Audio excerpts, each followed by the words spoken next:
What'd you call this? The llama corn? It's a lie. These don't exist. I don't know that. I don't have any proof to back that up. They might exist. I'm gonna go looking for llama corns after this. Is that still clicking?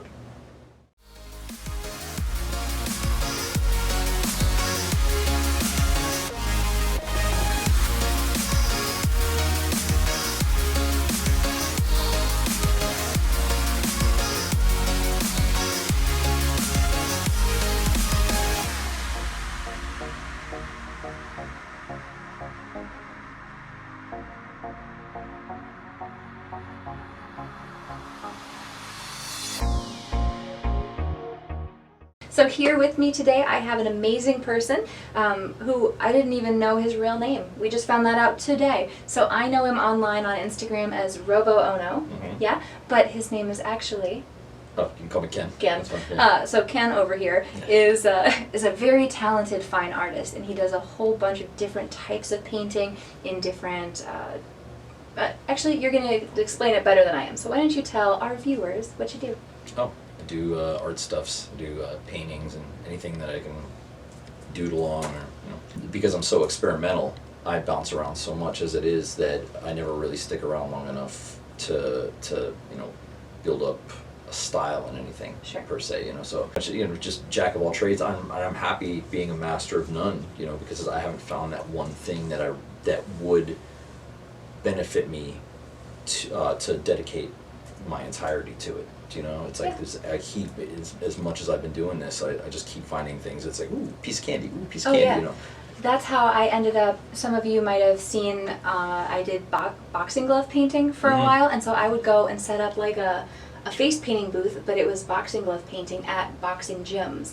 And so I would just sit there with my paint markers, and people would come by and drop off their gloves, go take the class, and then I'd be done doodling. It was just a little something on him. It's like, oh, the Superman logo, or do the Disney ears or whatever. So it was just simple stuff, but then they would stay on your gloves, and I used special. So I didn't say, I want to go do custom boxing gloves. Somebody was just like, can you paint boxing gloves? I'm like, yeah, I can paint anything. Yeah, exactly. So it's that type of mentality. I totally appreciate that. So you are new to the show, and you're actually a newer art friend.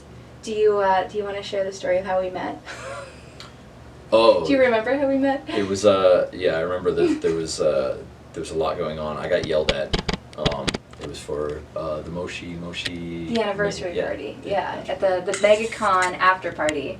And I got yelled at because I was trying to get in, and I was very strict. I was the bouncer, and I was like, "Sir, you are not. I'm sorry. Who are you? Yeah. Like, you're not coming in here." You're like, hey. I'm an artist. They have my stuff. They have my art over there, and I was like, I don't see any credentials. So. Yeah. Well, at one point, I started to second guess whether or not I was supposed to be there, even though I could clearly see my stuff sitting right there. And I'm like, maybe I am.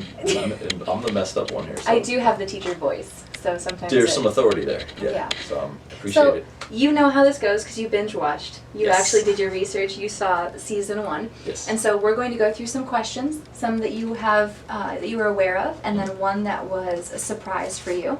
So we'll save that in there, no peeking. But starting off, I know that we are in a space that has a lot of animals. There's a llama corn, there's a bird here, we've got a little humanized cacti, we've got the little pineapple thing.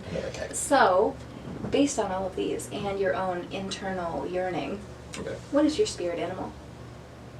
Oh, I always go back to squirrels.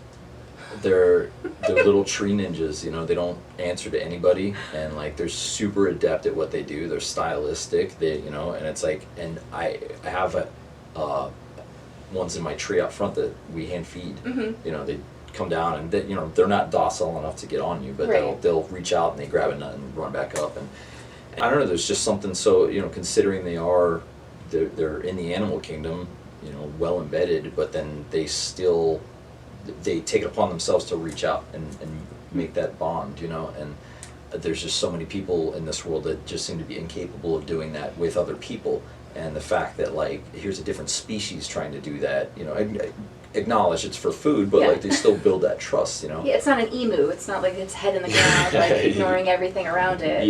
It's engaging. And I don't know. It's just like it's super admirable because they're so fragile and yet they're so fearless about everything, and they just kind of encompass everything, about you know, things I guess that I appreciate in people. I think that's the first time I ever got squirrel as an answer for spirit animals. Yeah. So wonderful. Challenge me. I want to know something that you have a strong opinion on that others don't. I think it's the value in humility.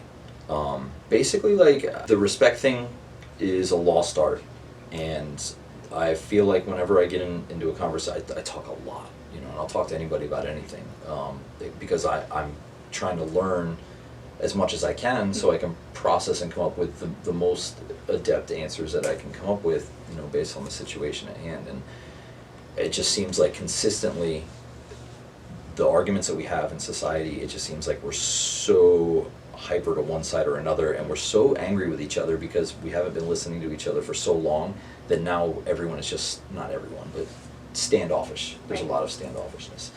And I feel like the one thing that I value that I feel like a lot of people don't is just like sucking up your own crap, you know, like, and making sure that like you've got a handle on your own crap, and then giving other people the benefit of the doubt and trying to like hear things from their point of view. So when you're thinking about that and you're trying to listen and you're trying to absorb something and somebody's saying something that maybe you don't necessarily agree with and you can feel it, like as soon as they start talking you're like, I don't really agree with you. How do you hold on to that when the way you're talking about with that humility and that listening to not jump right to the defensive? I'm old school enough to have had those lessons, you know, beaten into me by life. That's, and I really, like, I was born on the cusp of where the technology was really starting to roll in, but yet we hadn't allowed it to take over our lives yet. Right. And it was in that sweet spot that I was able to kind of refine my position on a lot of things. You know, and then life experiences too. So, and I think because I've been through so much in my life and I see what it did to my immediate family and like the people around me and things like that, I was able to kind of use that as my template as to how to not mess up my life. And then using that in my life, I realized that other people were just kind of like going through and they were looking for theirs. You know, I'm here to get mine, and like I'm just gonna, like, whatever, if you're in my way to get mine, then you are instantly a blockade. And instead, it's like, for me, I feel like if you're able to lift this person up and lift this person and lift this person up, then you're leveling the playing field, and then they're in a position to where they can do the same, you know? There's that saying, the rising tide lifts all boats. Correct. We were just talking about that because, you know, if everybody supports each other and people aren't trying to put other people down and, you know, push other people and drown them, you don't rise up holding other people under. Correct. You just stay where you're at and then hold people under. That type of mentality where people do try to hold people under is 100% insecurity based, and it has not gotten any better since the inception of like Facebook and things like that, because using social media, and most people, honestly, be honest, most people use social media to put out the best in their life. They only want other people to see the best in their life. They don't share the worst. I had a girl who saw me snapping on Snapchat, and she was like, "You always look so cute." And I corrected her. I wasn't about to have that. I said, "I only take pictures when I feel cute." And she goes, "Stop, you're always cute." And I was like, "I do not take the pictures where I'm puffy, red-eyed, and looking fat, and feeling gross, and smelling nasty." No, I wait until the one day a month I do my makeup, and then I spam selfies. So we project what we want people to see about us. And because of that, because we're not being completely transparent about how we live our lives, then when that's all you see over and over and over again in other people's lives, you wonder what's wrong with yourself. Why am I not having this great time all the time? You know, and so I feel like the fact that we're being taught to only show the good and that we shouldn't let the world see our bad that's a prime concern for me. And like, I even do it with my artwork. I'll show the ugly stages.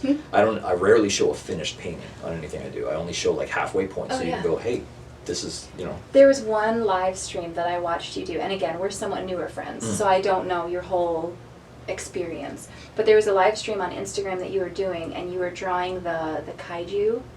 Oh yeah, it was like a kaiju caterpillar, and you were venting and you were talking and you were spitting so much truth, and I really appreciated that. But you were talking about that concept and that the imperfection, and that you don't need to have it be the perfect brush stroke. This doesn't supposed to go here. I'm not sure if this color is supposed to go here. And you just started fucking with your painting. And I'm sitting here watching and I'm like, why would he have done that? That's not supposed to go there. Yeah. And I'm having anxiety for you, for your painting. Yeah. And that was the whole point of you showing that, is like, look, it doesn't matter, because you know what? Now that's there. Yeah. And then I fast forward a little bit, because, you know, it was a long story. Yeah. So I fast forward a little bit and I was like, that picture looks so cool. And everything that I was like worried about, I'm like, why would he do that? Why did he put that there? Making not to cut you off, I'm sorry. No, but please, like, I talk a lot. making mistakes and prepping for the unpreparable, like that didn't make any sense. But basically, like, anything that comes your way is going to have an effect on your life one way or Expect another. the unexpected. Yeah, 100%. And the expected should be what you drive for every day. You should be excited about problems when your tire goes flat and it's like you're all late to work and all this stuff. You should be able to embrace those situations as learnings, like positions in your life to where you're going to learn something that you didn't learn before, and that's gonna imbue your person with a stronger sense of character. You're going to have more value to society, more valuable. You can become more valuable to your neighbors, your friends, your family, because what you're doing is you are putting yourself in the muck for the people around you. You're getting into those situations to test and strengthen yourself, so that when the people around you that you care about go through hard stuff, you're like, look, I'm a little bit extra battle hardened because of this, so lean on me. You know, and it really is the tide rising. Well, and that's something that I needed to do, as you can tell, in the studio that we're in, and for people who've been watching the difference in the studio now from the studio before, you're talking about that resiliency and that battle-hardened shell that you get. And that's what I had to learn with this experience. Just before Easter in April, my house incurred a huge amount of water damage. And I mentioned this a couple times, but it flooded 4 rooms in my house. And they needed to rip up all of the flooring in 4 rooms in my house, which are still, at this time, you know, without new flooring or baseboards or repair yet, just because it's been expensive, insurance things, whatever, but it is now July, and I'm still dealing with it. You know, this is months later, and I've gone on my whole wave of emotions with that, and being angry and being frustrated and trying to blame people or trying to, you know, have it overwhelm me. Yeah. And what I really realized is that I can make something beautiful from this. Yeah. Even though it's a horrible experience, and it's a headache, and it's expensive, and it's all of these things I have to deal with, because you're talking about getting a flat tire on the way to work, being late, this and that. It's not stuff that excite us. It's not things that motivate us. They're things that kind of hold you back or keep you where you are. But if you take that and you say, this is how I want to be inspired going forward, and I want to show how I've persevered, and I want to show I didn't just give up on the show. Like, I could have just said, you know what, house flooded, shit out of luck, no more show. Thanks for watching, this was great. And I said, you know what, we'll keep going into it. Yeah. And because we've answered a lot on this question, and it leads into the next one, I want to ask, what advice would you give 13-year-old you? Oh man, get to work. Like, quick. Yeah, no, if there's one thing, everybody says, oh, I wish I knew then what I knew now, and that is just the quality of work.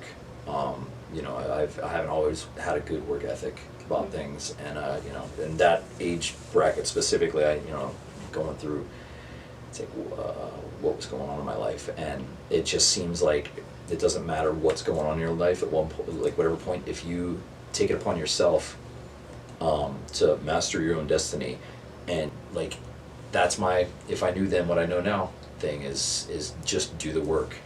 You know, put the effort in, and don't think about anything else. Don't worry about the quality of it. Don't worry about if it's going to be successful. Don't worry about any of that stuff. You just got to sit down and get things done. And by doing those things, you get more adept at what it is that you want to do. And then, you know, that talent is going to branch out, and you'll get the attention of other people who can utilize you. And that's really where you start to create a value for yourself, you know. And it's not all video games and skateboarding, you know, it's a lot of work.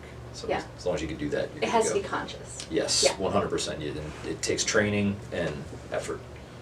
So Good. Well, in your advanced age, I'm sure you have a lot of both. yes, tons. So we're done with all of the questions that you knew about, Okay. that you knew that were coming, and there is a mystery question Okay. that was submitted by someone on the internet, on the interwebs here. And most of these on this season came from Instagram. So if you have any questions that is a burning question that you want answered by an artist on the show, comment it down below, send it in to me, DM me, whatever, however you need to get that question to me. It might appear on a show with one of our lovely guests. So the question that he submitted was, what was the last thing you created at your lowest and highest point in your life? Oh, lowest and highest?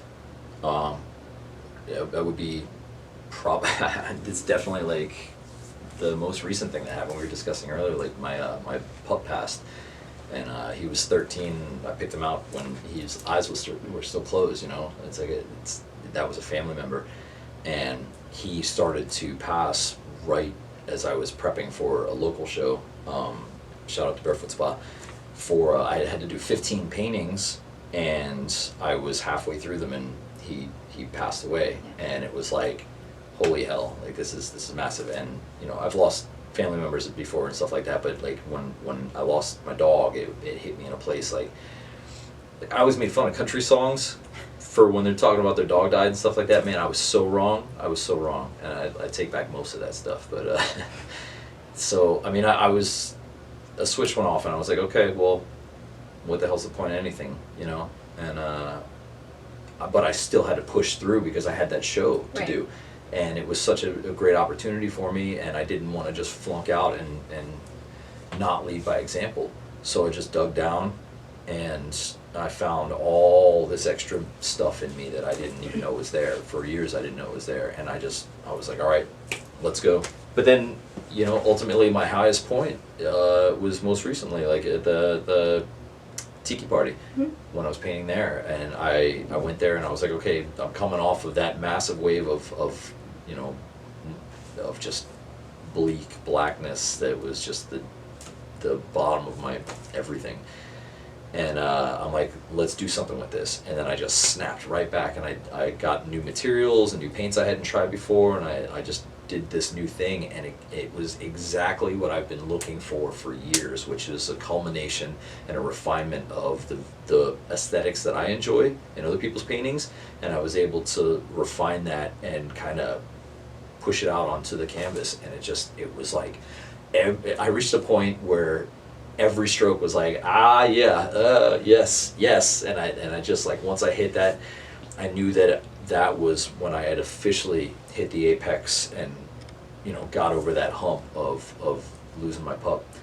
And it was an amazing feeling. It was a feeling of clarity, and just everything's gonna, like, no matter what happens, everything's gonna be okay, you know. And losing an animal, losing a pet that's not the pinnacle of suffering in this world. I understand, like, you know, the ridiculousness of that in and of itself, but for me to see what he went through on his last days and everything like that, and like just like how just steadfast he was like, all right, we're gonna do this. Like, that taught me so much about being able to draw down and get into yourself and really dig out the best. And so I think that I was lucky to have those two peaks be encompassed in such a close proximity as far as my personal timeline is concerned. So I was really grateful for that. You've thought about these types of things before you got here, and that shows. And I think that shows the depth of not only your character, but your evolution as an artist. When you're talking about the advice that you would have given to 13-year-old you, is that perseverance, and is that saying, like, that kind of it gets better moment. So I really appreciate what you've been sharing. And we're done with all of the questions, the ones that you knew about, and you made it through the mystery internet question, and you survived. Thanks for that. But right now we're about to clear this table and put a bunch of art craft supplies up on here. So before we get to that point, is there anything that you're working on right now, or a way that you want people to be able to find you and get in contact with you for viewers in the future? Oh, yeah, absolutely. If anybody wants to find me, just at Robo_Ohno on Instagram. And I mean, you just type in Robo Ohno to Google, and like the first 3 pages of that nonsense, so you'll find me. Nice. So, Google him is what we're saying. Go ahead and Google him. So we'll be back with a whole bunch of art supplies, and then you will figure out our mystery COLLABETITION project.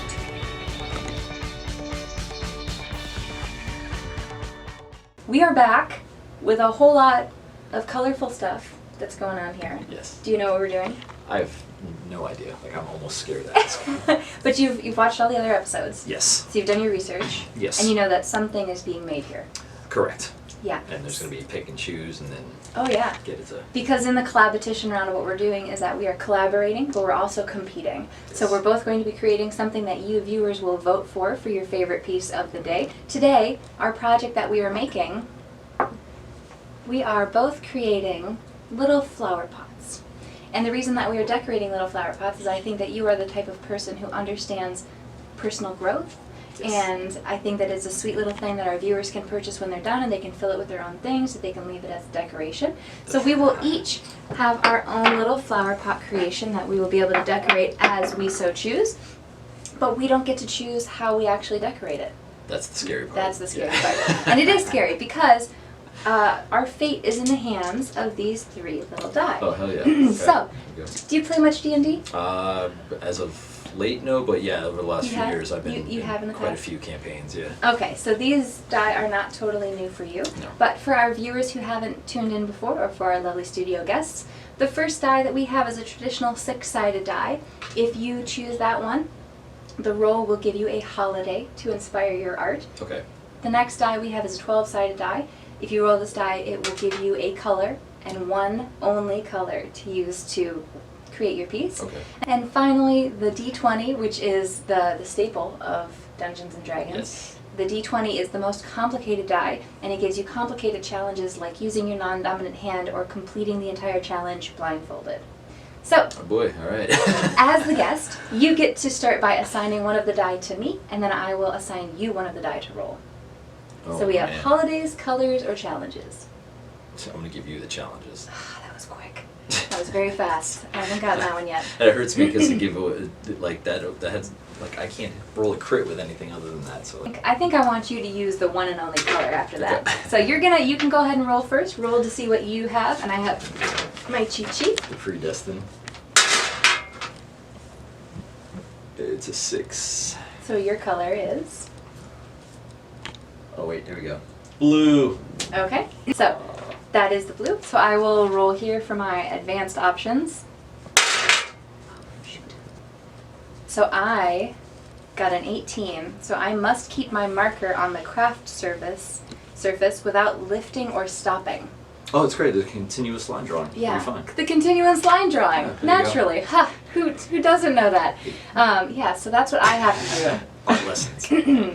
I have to use one thing continuously, and you have to use only blue items. So here we Okay. have some chalk markers. There we have some little glittery accoutrement.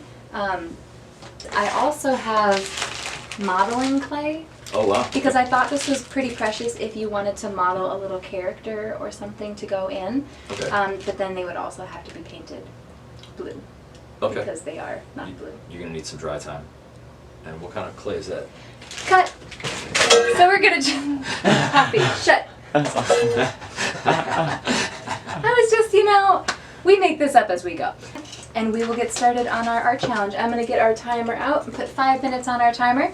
You only have 5 minutes to complete this challenge, so you can get all of your supplies out that you want to. Find you get blue here. I gotta figure out which one I'm gonna do continuously. You should choose a forgiving color. Choose a forgiving color? Yeah. You say I'm gonna fuck up? Is that a trap? Alright, 5 minutes on the timer. And it begins now.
Can I lift it up to do the plate separately? Don't break the rules.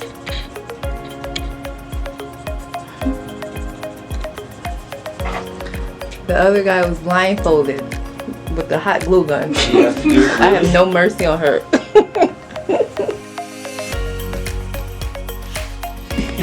I'm good. I'm trying so hard. Can I choose dang already?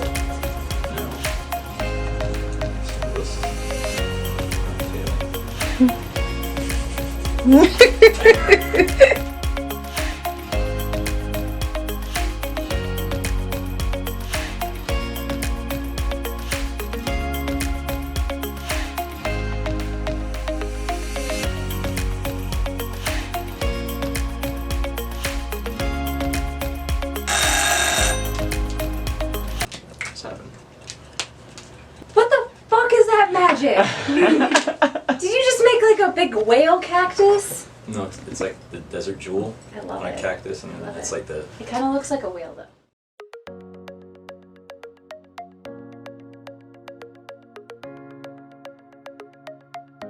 The desert jewel It's a in the blue- cactus, blue the blue cactus. cactus.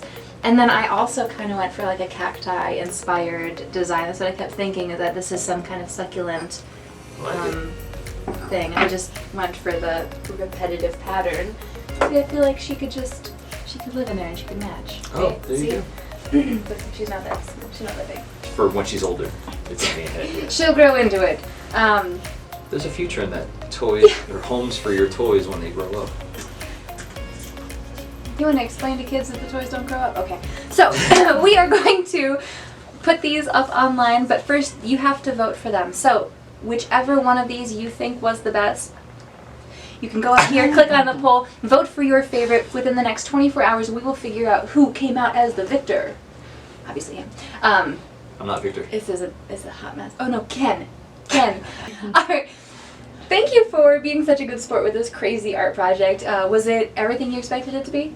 There's way less fire, and I'm crying a lot less than I thought I would be. So yeah. Good. So That's mission good. accomplished on all counts. Well, thank you for being such a lovely guest. Is there anything else you want to tell our viewers into the world before you sign off? Things that you're working on or ways to follow you after this? Yeah, stop being a jerk to people. Go out and love people. If people cut you off in traffic, look at them as little brothers and sisters instead of, disembodied vehicles that don't have a soul. So, good luck.